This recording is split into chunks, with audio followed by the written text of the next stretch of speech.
Hello guys, in today's video I will be showing you how to change the color mode to light on your account on Bluesky, easy and quickly.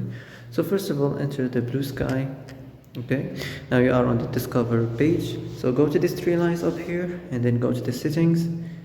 Now go to the appearance, and as you see here you will find color mode, so click on light, and that's it. That's how to change the color mode to light on your account on Bluesky.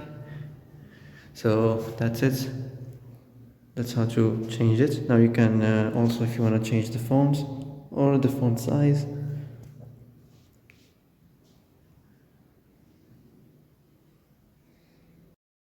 Oh, that's it for today's video. I hope this is the answer you've been looking for. If you like this video, don't forget to like and subscribe. And that's it. See you in the next video.